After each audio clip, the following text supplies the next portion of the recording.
WhatsApp ligado, por favor.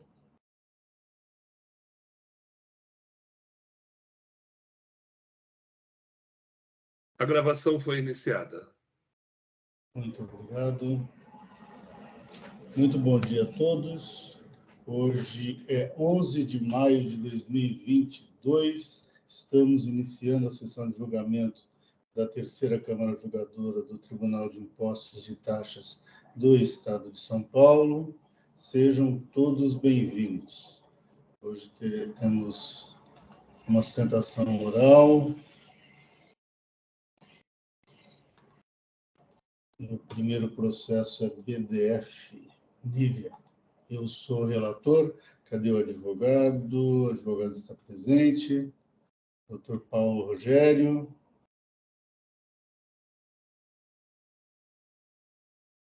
Dr. Paulo Rogério. Agora, bom dia, presidente. Muito bom dia. Eu sou o relator. Deixa eu ver aqui. Deixa eu registrar, doutor Paulo.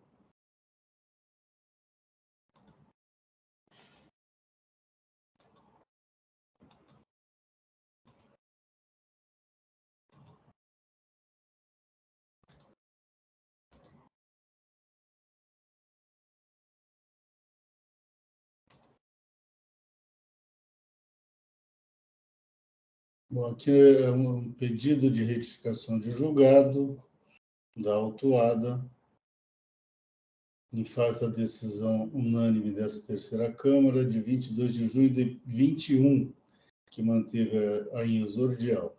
As acusações são duas, falta de pagamento e falta de pagamento nas duas, no item na qualidade de substituto tributário, em decorrência de vendas de mercadorias relativas a notas fiscais, indicadas nos demonstrativos tais. A segunda também é falta de pagamento sobre períodos diferentes, situações diferentes. Então, doutor, por favor, fique à vontade. Bom dia a todos, senhor presidente relator, demais jogadores e jogadoras. A contribuinte aqui tem plena ciência do momento processual que se encontra, mas gostaria aqui de deixar clara a relevância do caso para o contribuinte e a delicada situação que se encontra a contribuinte, pelo menos aos seus olhos aqui. Esse processo teve origem num auto de infração decorrente da Operação Catarse, que a esta altura acredito que todos já tenham tido contato com alguma acusação, com algum auto de infração decorrente desta operação. Primeiro ponto da contribuinte aqui, que ela trouxe no seu pedido de retificação julgada, diz respeito à questão da aplicação da teoria da boa-fé. A acusação fiscal, na origem, trouxe a contribuinte como sujeito passivo principal em razão da sua não comprovação da boa-fé.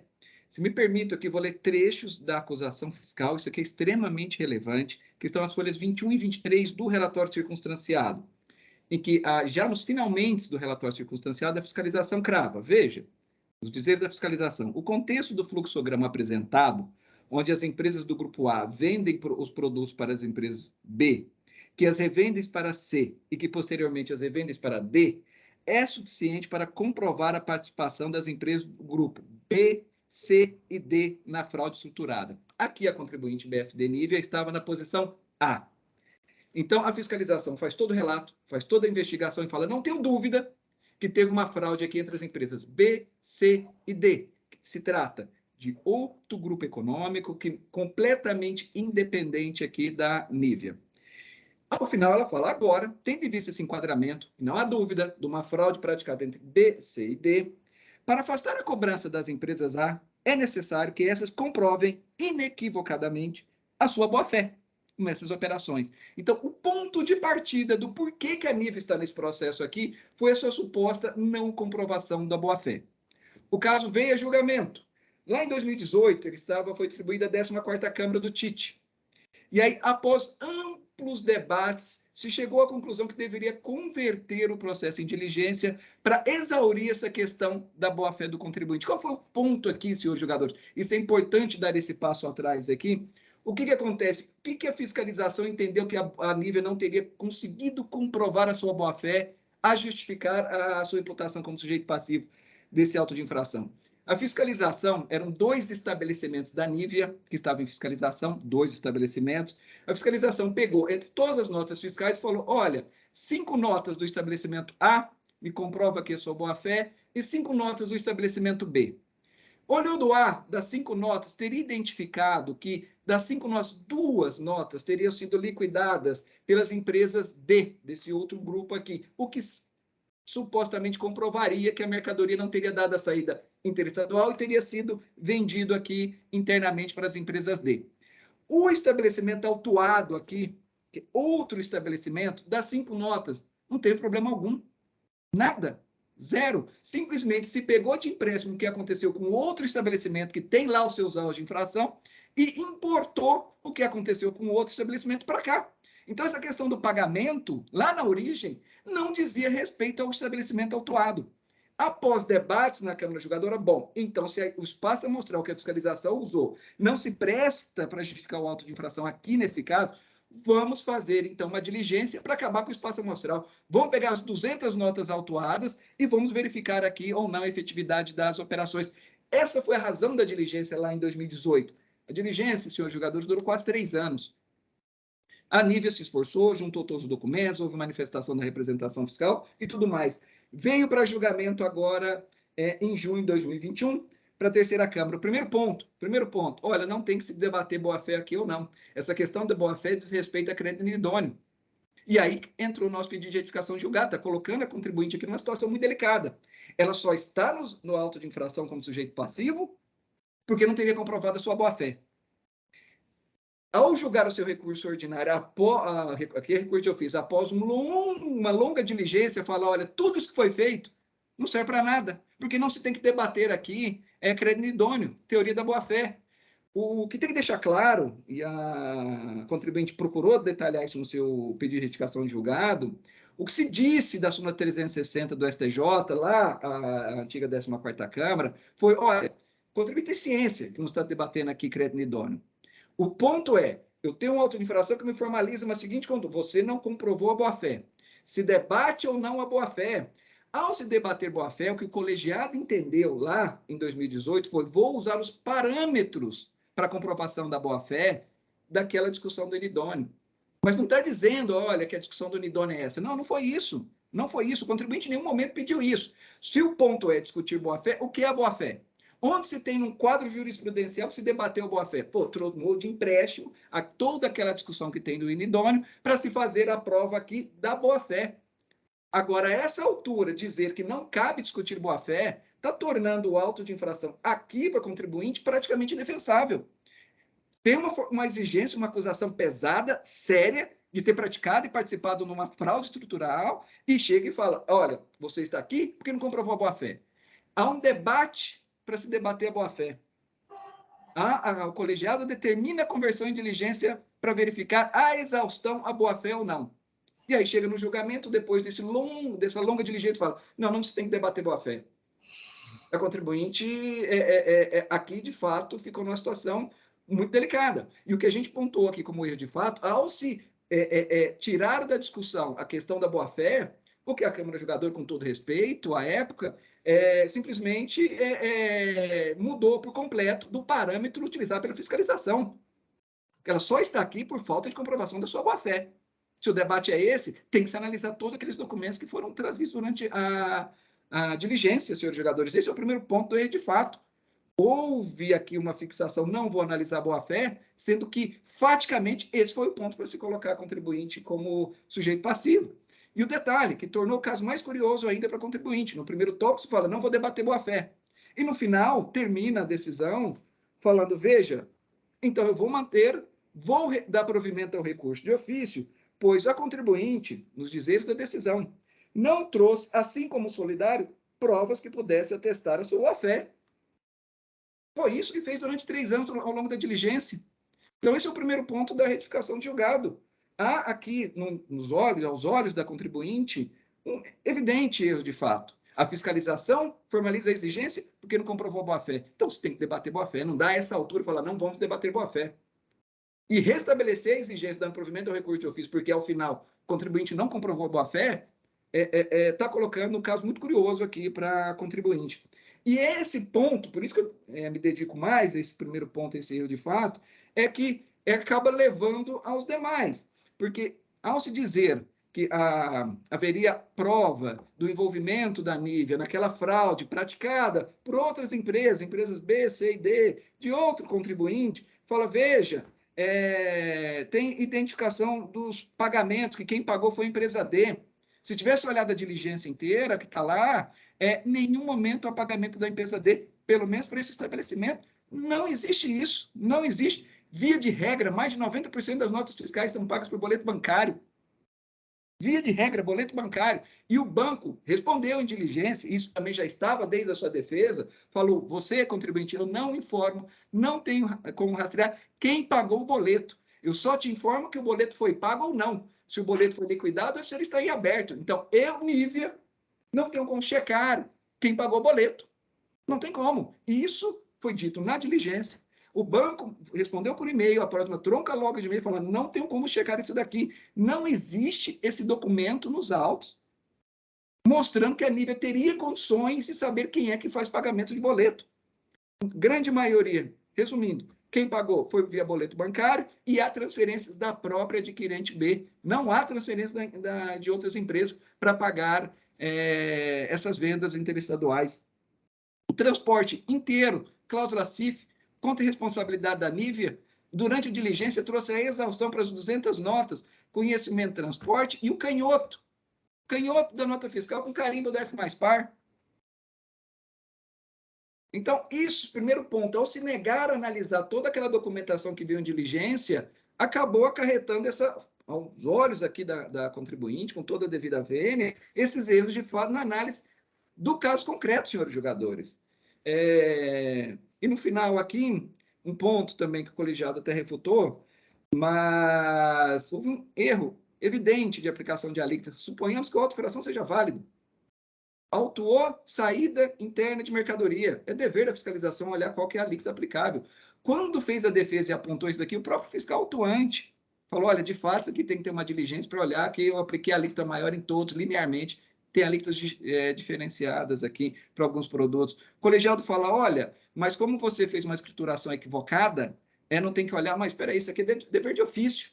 Dever de ofício, olhar qual é a alíquota do produto. O produto está lá, está discriminado, é só fazer o enquadramento da alíquota. Por esses motivos aqui, senhores jogadores, a contribuinte tem ciência que o caso é complicado.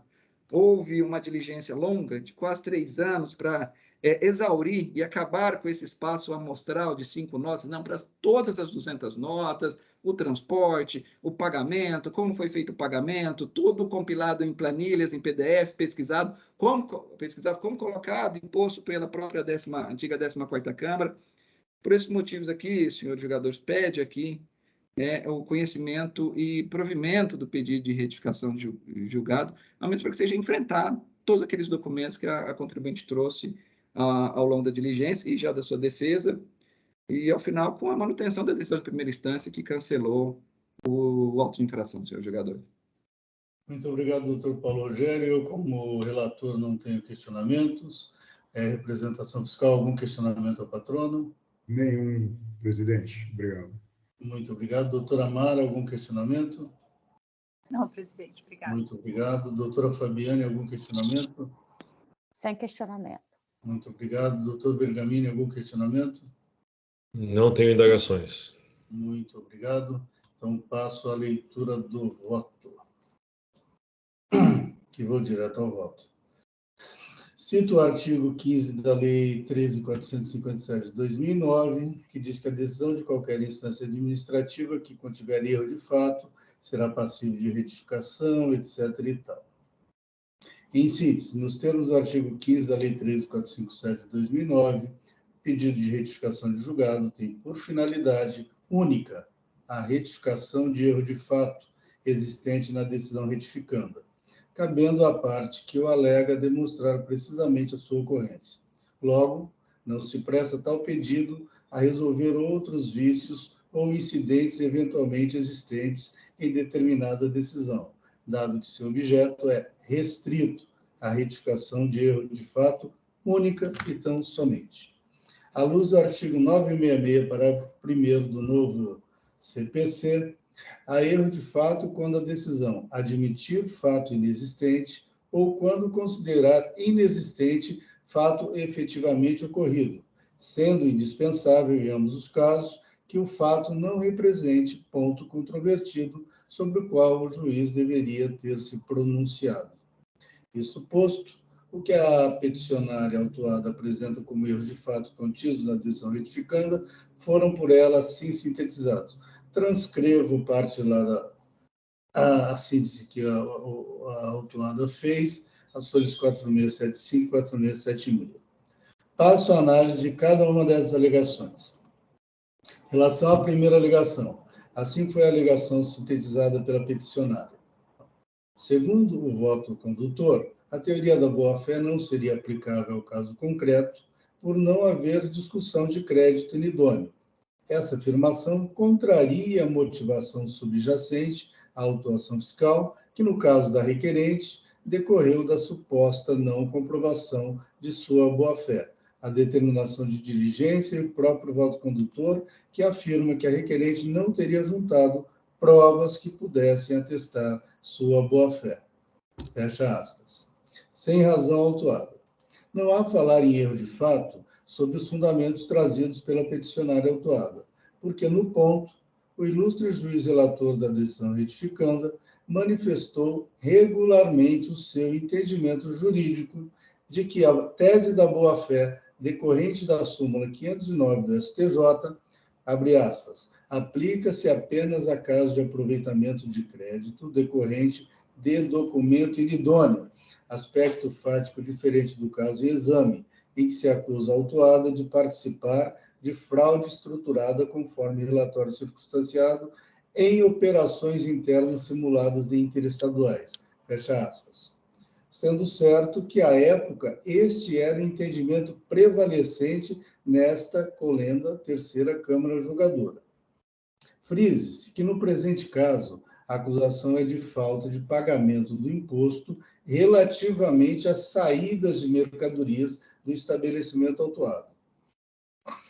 Em que pese isto, é certo que, em seu voto, o ilustre juiz relator, no que foi acompanhado pelos demais membros da Câmara, analisou as provas produzidas pelas partes nos autos, especialmente à luz da boa-fé, o que lhe permitiu formar o seu livre convencimento de que foi comprovada pelo fisco a participação da autuada no esquema fraudulento e que esta autuada não produziu provas que pudessem atestar sua boa-fé. Ao contrário, não foi juntados aos autos respostas condizentes com os fatos. Aqui ele se referia à diligência que durou 3 anos, citada pelo ilustre patrono. Em assim sendo, a despeito de seu entendimento quanto à inaplicabilidade da tese da boa-fé decorrente da súmula 509 do STJ, é certo que a decisão retificanda analisou as provas carreadas aos autos à luz da boa-fé para concluir que a autuada participou de esquema fraudulento, cuja má-fé é de sua própria essência, motivo suficiente para se manter a acusação como fez no ponto. Não bastasse isso, tal alegação não revela qualquer erro de fato na decisão retificanda, mas a intenção da autuada de ver reapreciada suposta falta de lógica, contradição ou omissão da decisão retificanda, o que não ocorreu conforme exposto, ou ainda de ver apreciadas as provas que cita, o que é de todo despiciendo, em razão do reconhecimento pela decisão retificanda de que a autuada participou de esquema fraudulento, e para o que não se presta o pedido de retificação de julgado, cujo objeto único e restrito, reitere-se, é a retificação de erro de fato existente na decisão retificanda, não se prestando a resolver incidentes outros, ainda que existentes em determinada decisão, o que não foi o caso, ou mesmo inconformismo da parte em face de tal decisão. Nesse sentido, também foi a decisão unânime da colenda Câmara Superior, de 24 de 4 de 2014, no processo tal, relator o ilustre juiz Augusto Toscano, etc. e tal, que eu transcrevo. Em relação aos itens 2 e 3 da parte resumida pela autuada, assim foram as alegações. Não existe qualquer documento que permita a identificação de quem efetuou o pagamento dos boletos emitidos pela recorrente contra a empresa B. A documentação a esse respeito apenas indica que houve o pagamento do boleto, tendo o próprio Banco Itaú afirmado que a requerente não teria como ter essa informação. Item 3. Os documentos contendo carimbos apostos nos DANFs foram fornecidos pela empresa B, não tendo deles conhecimento a requerente, razão pela qual não servem como elementos de prova acerca da participação dessa última na fraude estruturada. Além disso, a efetividade das operações como entrega das mercadorias no estabelecimento da empresa B foi comprovada nos autos, inclusive pela própria fiscalização. No ponto, assim foi a decisão retificanda. Não socorre à autuada a alegação de que os boletos eram gerados em nome de empresa do grupo B, a F mais Par, não sabendo que o pagamento não era realizado por esse estabelecimento, e sim por empresa do grupo D, a Login. Verifica-se que os comprovantes de pagamento foram emitidos pelo sistema Cispag, fornecedores do banco, onde aparece a baixa do boleto através de razão social CNPJ, diverso da razão social CNPJ daquele que consta no boleto de sua emissão, o que em pouco tempo seria percebido em razão da conciliação bancária e contabilidade, razão pela qual estamos diante de indício forte, o suficiente para justificar a inclusão da autuada no polo passivo da autuação.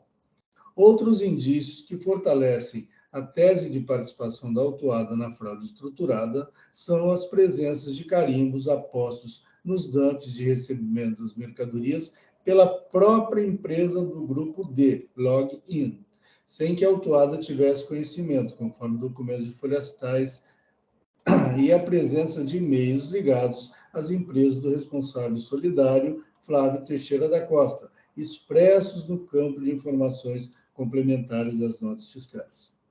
Sem razão autuada. Apesar de a peticionária autuada alegar a existência de erro de fato na decisão retificanda, o que se verifica é que aqui também suas alegações não se sustentam em erro de fato propriamente dito, mas na sua intenção de ver reapreciadas e revaloradas provas constantes dos autos, pretendendo a peticionária praticamente um segundo julgamento na mesma instância, para o que não se presta o presente pedido de retificação de julgado, o qual somente é cabível para corrigir a existência de erro de fato na decisão que se pretende retificar, desde que precisamente demonstrado pela parte que o alegar, e não para resolver o mero inconformismo da parte em face de tal decisão.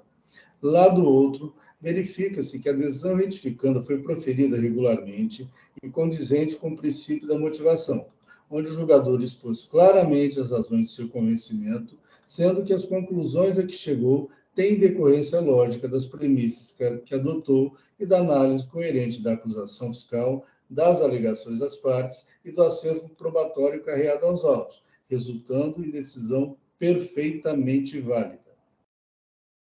Em relação aos itens 4 e 5, assim foram as alegações sintetizadas pela peticionária. 4.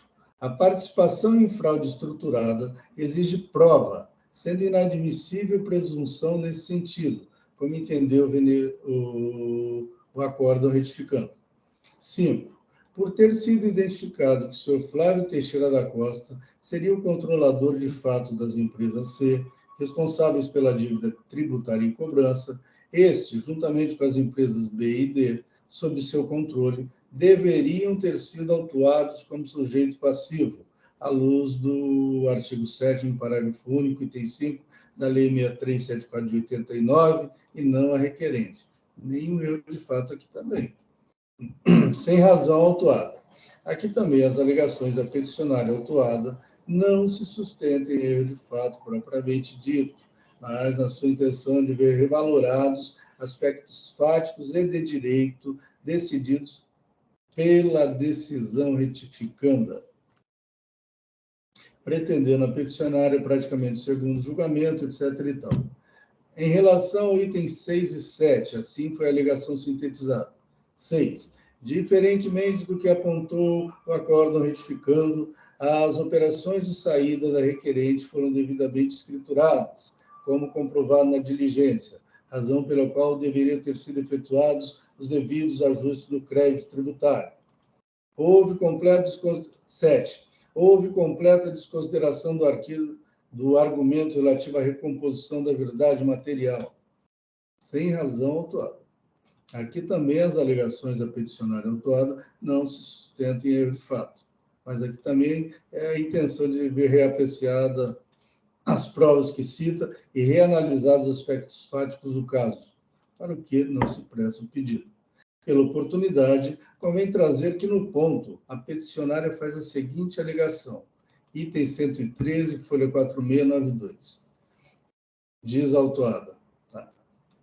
Isso porque, além de a própria representação fiscal ter reconhecido que poderiam ter ocorrido erros na apuração do crédito tributário, requisitando fosse feita uma diligência para apurar isso, na diligência realizada foram fornecidos documentos comprovando a escrituração das operações de saída requerente, os quais, todavia, foram simplesmente desconsiderados pelo acórdão retificando.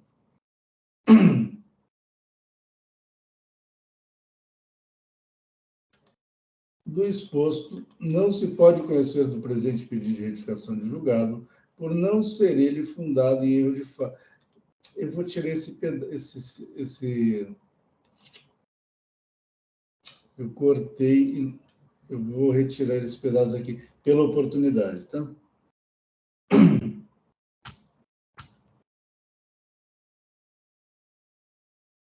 Então, do exposto, não se pode conhecer do presente pedido de retificação de julgado, por não ser ele fundado em erro de fato na decisão retificanda, mas em alegações cuja intenção é ver reanalisados aspectos fáticos e de direitos já decididos pela decisão retificanda, para o que não se presta pedido de retificação de julgado, conforme já exposto, e menos ainda para resolver mero inconformismo da autuada em face de tal decisão. Reitere-se. E assim, senhores, eu não conheço do pedido de retificação de julgado do contribuinte. É o meu voto em discussão, representação fiscal. Nada a acrescentar, senhor presidente. Muito obrigado. Doutora Mara. Não, eu só queria acrescentar que eu concordo com você em relação à questão do que não se trata de erro de fato. Eu acho que, na verdade, nesse caso, seria mais questão de nulidade. Eu entendo que a posição do Dr. Paulo, do cliente dele, entendo que talvez exista até essa nulidade, mas a gente não pode discutir essa nulidade aqui no pedido de retificação, porque senão a gente estaria reanalisando as provas. Talvez até seja o caso, mas numa outra esfera, vamos dizer assim, depois de anulada a decisão, não nesse momento aqui. Então, eu acompanho o relator. Obrigada, presidente. Obrigado, doutora Mara. Doutora Fabiane? Eu acompanho também. Muito obrigado, doutor Adolfo. Eu acompanho esse presidente. Assim como a Mara, entendo que esse debate tem que ser desafiado em recurso especial e não em retificação de julgado. Essas razões foram trazidas também no recurso especial e, para mim, também elas poderiam ser nulidades, né? Mas ele trouxe como pedido de retificação de julgado, o objeto é restrito para resolver erro de fato, conforme eu fundamentei, portanto, a gente não pode conhecer nesse momento. E com isso encerramos os debates.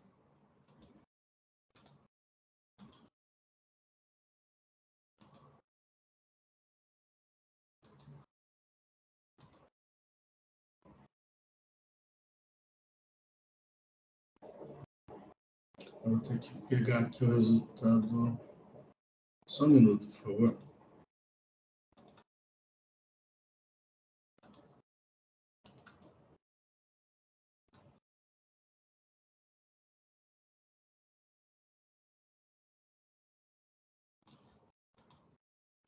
O sistema aqui está me dando uma coisa que não existe.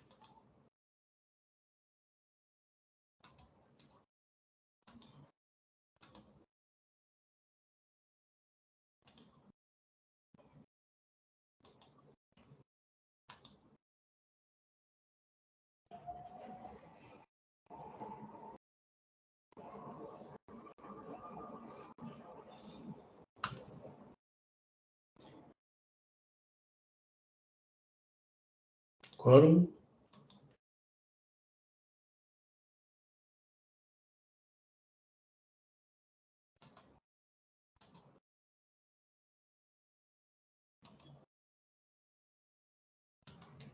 Em votação.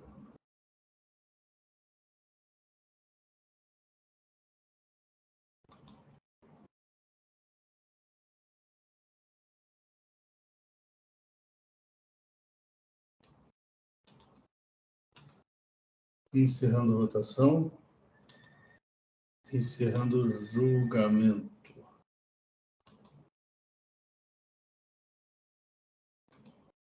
Doutor Paulo, então foi não conhecido, decisão unânime. Agradeço a presença. Tenha um bom dia. Bom dia, muito obrigado e boa sessão, jogadores. Até mais, bom dia. Muito obrigado. Bom trabalho. Bom dia.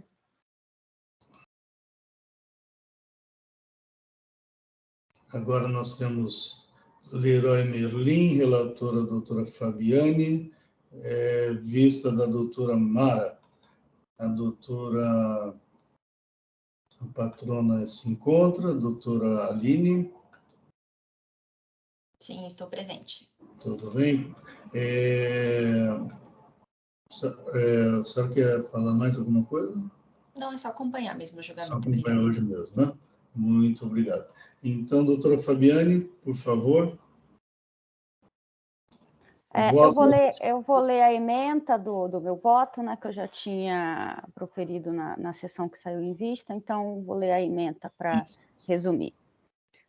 O auto de infração acusa o contribuinte de recebimento de mercadorias acompanhadas de documentação consideradas inábeis, nos termos do artigo 184.1 do RICVS 2000, no item 1, períodos de outubro a dezembro de 2009, e no item 2, de abril a outubro de 2010, documentos de emissão atribuída a Easy Import, Importação e Exportação, que teve sua inscrição estadual bloqueada após 7 de maio de 2007, por ter existido o estabelecimento e após a cessação das atividades no local, haver emissão de notas fiscais.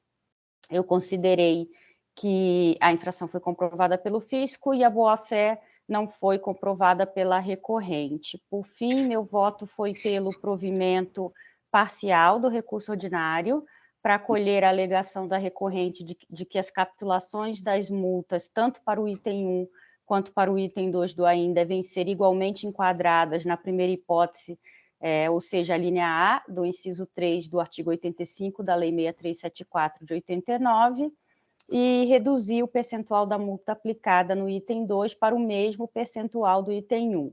Além disso, apliquei a retroatividade benigna da norma a partir da vigência da Lei 16.497 de 2017, que passou a prever um percentual de 35% para a infração. Assim, a multa aplicada no DDF de folhas 4 deve ser reduzida para o percentual de 17,5%, tanto para o item 1 quanto para o item 2, nos termos do parágrafo 2º do artigo 85 da Lei 6374 de 89, que prevê uma redução de 50%. Ok, muito obrigado. Doutora Mara. Bom dia a todos. Na verdade, eu pedi vistas mais para verificar a condição de descontos que tinham sido fornecidos e para analisar melhor as provas. Então, eu destaquei um trecho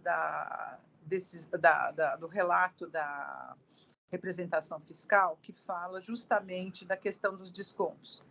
E ele fala, de acordo com a análise realizada pela adulta representação fiscal, restou evidenciado que, por último, os depósitos bancários de folhas tais, trazidos como supostos comprovantes de pagamento, não servem para relacionar a recorrente com a emitente ISE. Vejamos, o montante indicado nos supostos depósitos bancários não corresponde ao valor das notas fiscais em nenhuma das operações relacionadas no auto. A recorrente alega que recebeu descontos do fornecedor ISE, contudo, não existe nos autos qualquer tipo de declaração da ISE confirmando a existência dos referidos descontos. Além disso, existe uma clara contradição cronológica entre as notas fiscais e os comprovantes de pagamento. Por exemplo, a nota fiscal tal indica que a duplicata seria no valor de tanto e teria vencimento em tanto. Contudo, o suposto depósito bancário é datado de 10 de 12 de 2009, dessa forma, posterior ao prazo máximo de pagamento e ainda em valor reduzido. Não é prática comercial comum o recebimento de desconto em pagamentos com mais de um mês de atraso. Por tudo isso, não há qualquer relação entre o pagamento e a operação consignada na nota fiscal. Todos os supostos comprovantes de pagamento contêm valores diferentes das notas fiscais e também em datas posteriores às indicadas como vencimento no campo faturas das notas fiscais. Além disso, existe todo o exercício de conciliação matemática no intuito de comprovar o pagamento das operações de aquisição. Um pagamento seria suficiente para comprovar a quitação de uma, duas ou até 4 notas fiscais, sem contar a necessidade de subtrair os consideráveis descontos que são fundamentais e indispensáveis para atingir o valor das aquisições. O valor total das notas fiscais do auto de infração atinge a soma de R$ 298 mil, enquanto que os pagamentos somam R$ 263 mil.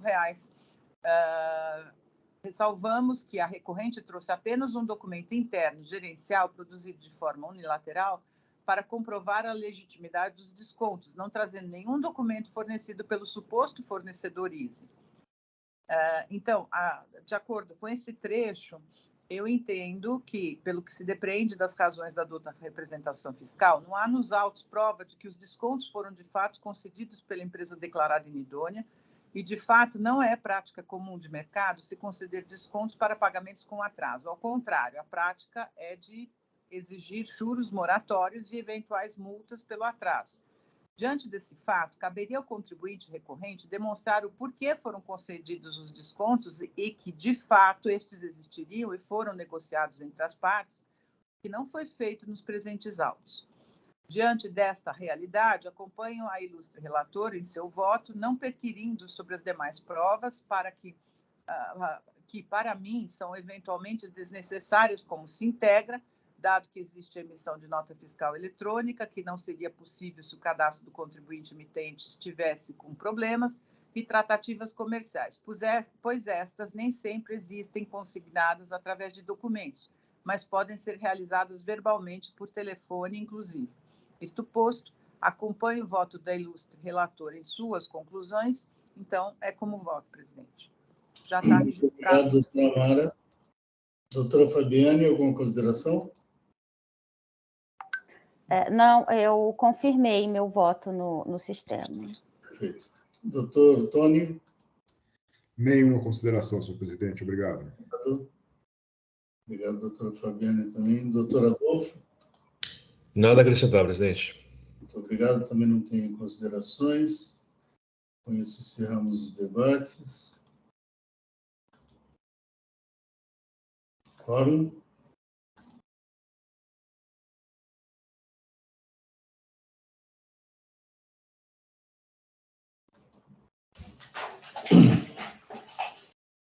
Doutor Bergamini?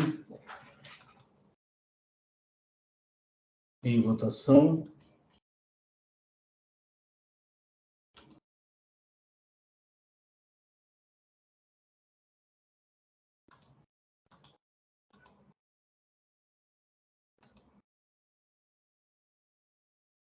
Encerrando a votação.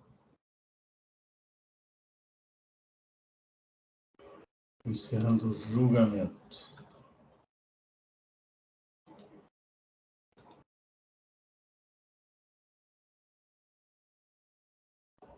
Muito bem, doutora Lina. Então, foi mantido o voto da doutora Fabiane, com o voto de vista da doutora Mara no mesmo sentido. Muito obrigado. Tenha um bom dia. Obrigada, um bom dia a todos. Bom trabalho. Bom dia. Bom, Bom dia. Bom dia. com isso, concluímos a nossa pauta de hoje. Estamos encerrando a sessão de julgamento da terceira Câmara Julgadora do Tribunal de Impostos e Taxas do Estado de São Paulo. Hoje é 11 de maio de 2022. Muito obrigado a todos que nos acompanharam. Tenham todos um bom dia.